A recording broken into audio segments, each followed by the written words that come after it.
On this week's episode of The Bachelorette, Hannah goes to the ER. Luke P. and Camuel legitimately are crazy. And do we actually like Hannah B at this point? It's very odd, but I think it's true. I think we're fans. Cue the music!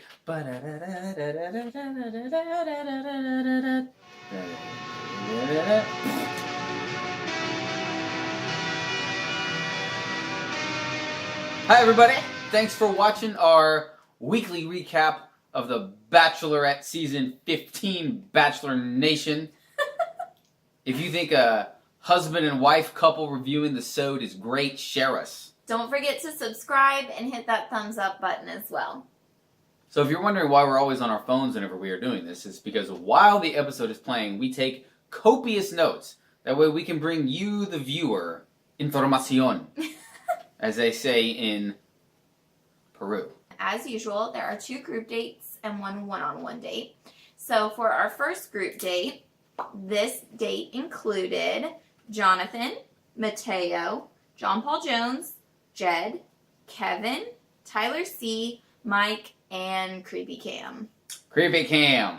This group date was definitely aimed towards the ladies, so lady of my life, what did they do? They experienced labor pains. Yeah, it was actually pretty funny. It wasn't as funny as they set it up, but it had its moments. It was cute. They did kind of a what it's really like to be pregnant class where they wore the pregnancy suit. They mimicked breastfeeding with clothespins. It was funny. I liked it. Yeah, there was a pregnancy quiz as well where Cam said the gestation period was 2 weeks. 2 weeks, and the question was what does organ? A woman grow? Yeah, what organ does a woman grow during Jonathan pregnancy? said ovaries. So during this date, Kevin was the first to volunteer for the labor pains, which I thought, good on you, Kevin. You're showing that you're brave and bold. And yeah, so he experienced it first, and it obviously was painful for the guys. The guy who I think was in the most pain, John Paul Jones, JPJ. he was a total pansy. Yeah, he was screaming and yelling. It was kind of embarrassing to watch. There wasn't really a lot revealed during the date, but if somebody could tell me what the connection is with The Bachelorette and American Pie, I'd appreciate it. I don't understand. It's beyond me. What is it with people that are in that movie that are in the show? So after the labor pain date, they go ahead and have their cocktail party. And during that cocktail party, Jed pulls her aside first, and it's just so evident that they have a connection. Yeah, she really likes him. I think it goes beyond appearances like it is with her and Luke P. The focus of the cocktail party would be the one who was dressed the worst, which would be Cam, who was rocking a hoodie with a sport jacket over it. I don't like that. It was horrible. Schlub. But essentially Mike, who was my favorite from the beginning, is talking to Hannah about something that we very much relate to. Mike, in one of his previous relationships, his girlfriend, right? Not wife? Yeah, soon-to-be fiance. Soon-to-be fiance had a miscarriage at 14 weeks. So obviously our miscarriage didn't occur at 14 weeks. But still, we immediately were able to understand the emotions that Mike was opening up to Hannah about. For him to want to be that vulnerable with Hannah, it was an intense, emotional moment. But like we said, this is not about Mike. This is about Cam. So, honey, what did Cam do? Cam interrupts. Yes. And says, I need to talk to Hannah about something really important. So Mike is like, dude, we're having a serious conversation. Yes. Please give us a second. And he's like, well, it's really important. It's really important. And he's like, give us a bit.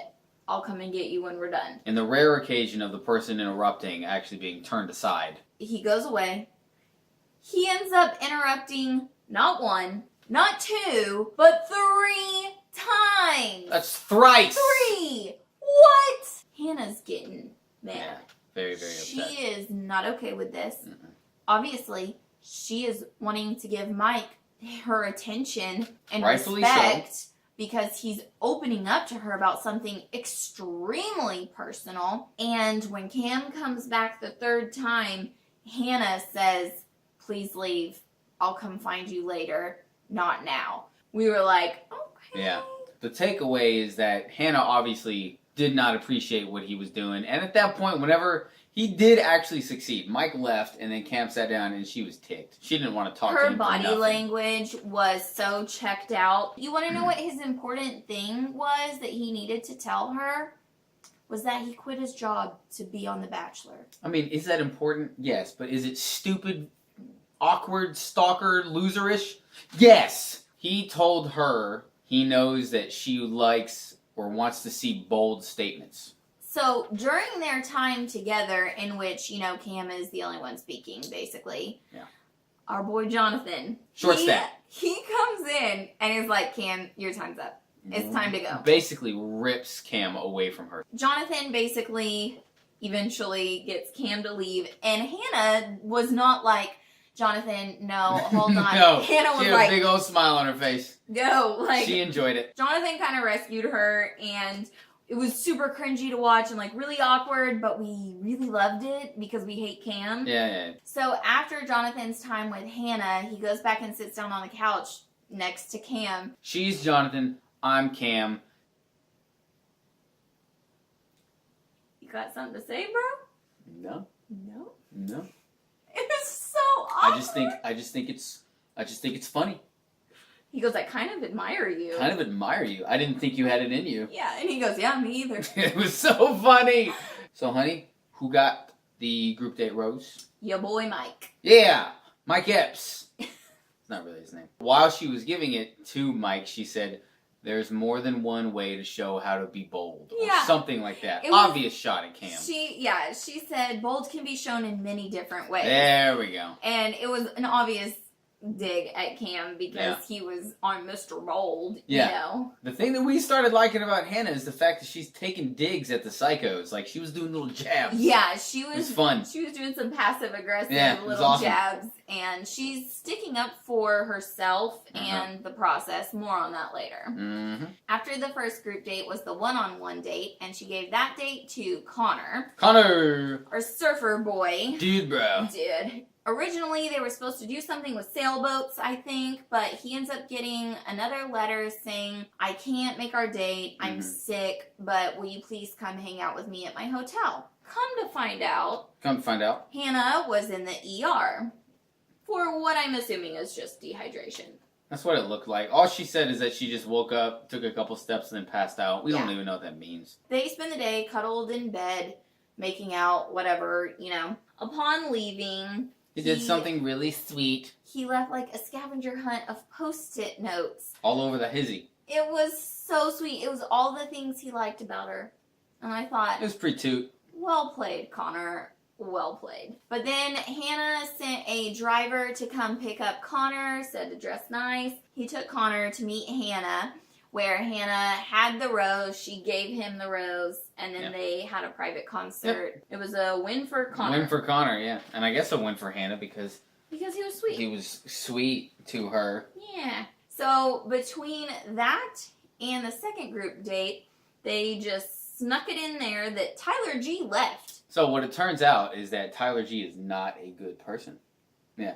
It turns out he was extremely misogynistic. Was caught in a shouting match with one of his ex-girlfriends and even spat on her. What? So I guess some of that stuff came out and then they pulled him from the show. So he's gone. Good riddance. Yeah.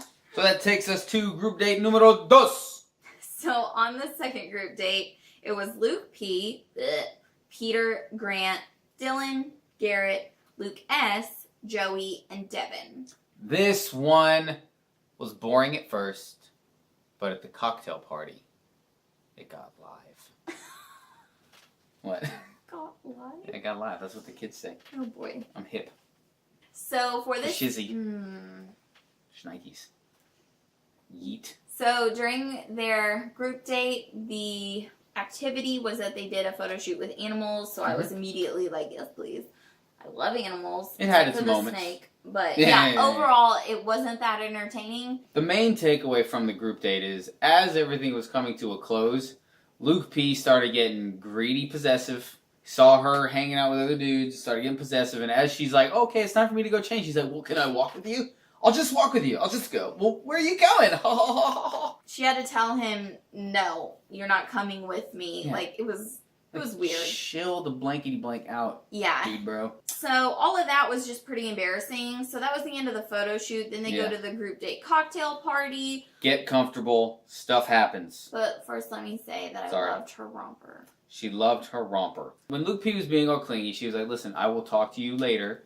Leave me alone, essentially. So, good on her. Whenever the cocktail party started, she said, Luke P, let's talk. And she called him first. It wasn't a good talk. Woo! Woo! She was mad. She's there. Not really. She doesn't do that. So, she basically told Luke that he's overly confident, that he is treating this like he has it in the bag. Like he owns her. Like he owns her, that he's being cocky and disrespectful, and she reminded him that she's building connections with several other guys. It's not just him, so he needs to just chill out. He's trying to interrupt her. And, oh my gosh, yeah. And she was like, let me talk. I mean, loved it. She said, let me finish. She was just not, she wasn't having it. That whole conversation ended when she was ready for it to end. And she said, okay. And walked off. No kiss, no makeout. I mean, that was it. Luke, being the idiot that he is, he did the little one-on-one interview, and he was like, I'm just trying to figure out what happened. He goes, I'm just going to pretend like none of that happened.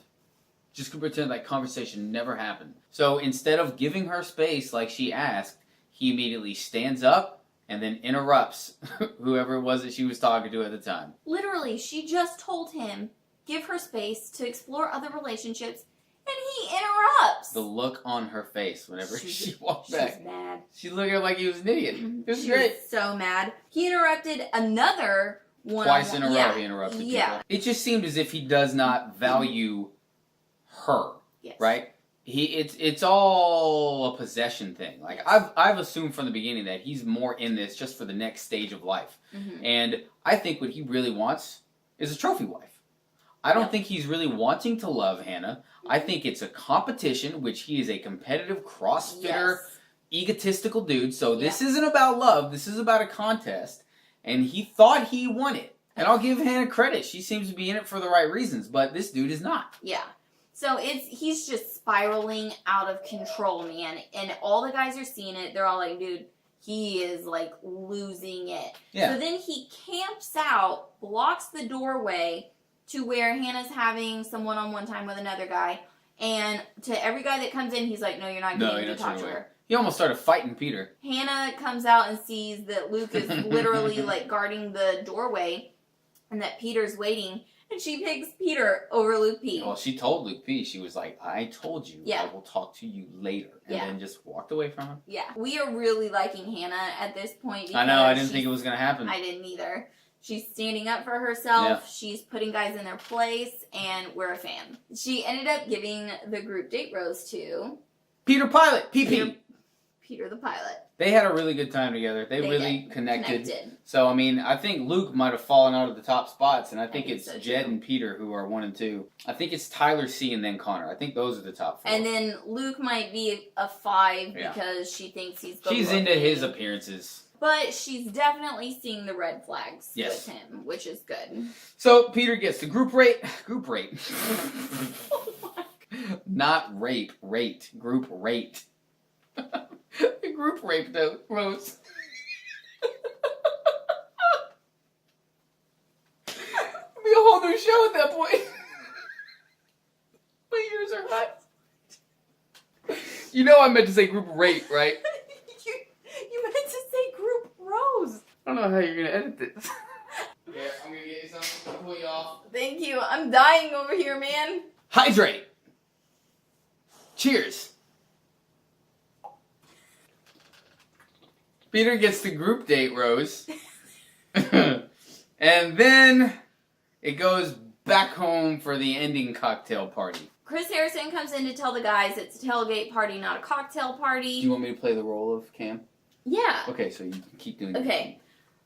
Hey guys, I'm Chris Harrison, and I'm here to tell you that Hannah is excited for the rose ceremony, and there will not be a cocktail party. But instead, this Alabama girl wants to have a tailgate party. Chris Harrison didn't. See y'all later. Bye. I'm Chris So Harrison. then all the dudes like, yeah, woo! And then Cam, guys, I have something really important I would like to discuss with Hannah. It's something that has ruined other relationships, and I would just really appreciate, guys, if I could have the first moment with her. I'm Mike. Give it a few seconds. BS. It was so funny. He calls BS. He said, no, there's no rules. It's a free-for-all. Okay, so what's this big bomb that he's going to drop? So we're thinking, who knows, anything from he's got some kind of degenerative disease. Yeah, he's got AIDS. Does he have kids that he... Yeah, illegitimate. Like, what is really going on? It's obviously something that's really... He tried to hold it down. We're thinking it's going to be intense. Something really, horrible. Yeah. So the tailgate party begins. Hannah's there. All the guys, they're playing cornhole and tossing the football. They're having fun, whatever. And Cam finds the time to pull her aside. Pull her away. His big news is that at some point in time, he was told that he needs an amputation. His grandmother died. He had to get rid of a puppy. All things that everybody in life is going to experience at one point in time. Are those sad things? Absolutely. Having a grandparent die is horrible. Having to get rid of a puppy, we would know. It's horrible. How did that ruin a relationship? He keeps talking about this amputation. Well, what was amputated? I know. I mean, you're walking around fine, so I think you're good. They edited it so great, though. They absolutely edited it together to show that he was just trying to get pity from Hannah. It was like a little kid who's making up a story as they go along. Yeah. So Hannah's like, wow, okay. Thanks for opening up. Yeah. And then Mike comes in. And screws it over for Cam, thank God. Apparently before Cam rose his hand or any of that stuff, or maybe after, who knows, he was writing letters to the guys essentially saying goodbye because he thought he was going home. This dude is so weird. Never in my life have I written a letter to another man. Bye, buddy. Hope you find your dad. Thanks, Mr. Narwhal. Mike tells Hannah what's up, told her what Cam's whole plan is, and I was glad he did. I was too, because she valued his opinion. Because he opened up. He opened up to her. He already had a rose, so he really had nothing to lose by doing this. And she trusts him because they've built a connection. So what does she do? Typical Hannah fashion. She goes out and says, Cam, we gotta talk. Yeah, loved it. Loved it. She calls him out on all their bullcrap. She saw him for what he really is, a manipulative stalker creep. And so she made it very clear that she was not happy with how this went down and that there was a lot of red flags. Before they went to the rose ceremony, Hannah gave another dig at Cam passive-aggressively. She just said, I want to let everybody here know that no one will be getting a pity rose. Take that, Cam. Took him out with an AK-47 shotgun. Pow, pow, pow, pow, pow. Those don't exist. That was violent. So, spoiler alert, we're about to tell you who went home this past episode. And if you remember, last week we predicted that Cam would go home and Jonathan would go home. And we were right. We were right. So that makes us 2-0. Yes. With our predictions of who is going home. So Jonathan, Cam, and Joey went home. At least now you don't have to hear her say your name. Yeah, it was really weird. I don't like the way she says my name. I don't like the way she says my name. Yep. Joey. Those were your people that went home. And so now, as we normally do, let's look forward to next week and make our next predictions as far as who is going home. Next week, it seems like on the group date, Hannah is going to let the dudes play some rugby. And that's going to open up a huge can of worms for one Luke P. Because Captain Competitive, you're putting him in a scenario where he's going to try to be the alpha male for Hannah, be the alpha male in competition. So it's a recipe for disaster, and based on the previews, that's exactly what it looks like is going to happen. Looks like Kevin gets injured. We got a real quick shot of him in an amber lamps. It seems that Mike and Luke P end up having a confrontation, which is really, really going to be interesting, because I think Mike, even though he's a good dude, I don't think you're supposed to mess with Mike. He's big. Yeah, he seems to be kind of the biggest one. He's the tallest, most broad-shouldered. I think he's alpha male out of the group just based on body type. So that's what next episode is looking like. It's looking like it's going to be a Luke P spiral. Yes. Now, let's get to our predictions as far as who is going home. We're not going to pick Luke P to go home yet. Right. Based on some previews we've seen, we think he makes it pretty far. We don't know how, but we think he makes it pretty far. So, my prediction as far as who I think is going home next week, I think our boy Dylan, Ray Liotta Jr., I think he's probably going home. He hasn't had a whole ton of time with Hannah. There hasn't been a way for them to connect. Yeah. It seems like other dudes are way far ahead of him in terms of their connections with Hannah, so I think Ray Liotta's probably gone. My pick for the elimination is Grant. Good pick. Because who even is he? He doesn't look like he presents himself well. No. Like, he just looks like a lazy bum. And just hanging out, that's what he looks like. He just looks like he's at a frat house or something. He looks like he's a friend of all the dudes that are there competing. He just shows up to eat pizza. He sleeps on the couch. I just think he's gone. Yep. So, we will see if we're going to be 3 right. 3-0. 3-0. So, thank you so much for watching. Please let us know what you think about this episode. Are you a fan of Hannah? Who do you think is going home next week? What do you think about Luke P? Are you happy that Cam went home? Be sure to check out our other videos. We have a vlog where we talk about what it's like being pregnant with a rainbow baby. If you have no idea what that is, watch our other videos. Check out my channel with my brother called Every of the Things. We'll link it at the bottom. And tune in next week for our episode 4 review. Thanks for watching. Adios, amigos. Bye.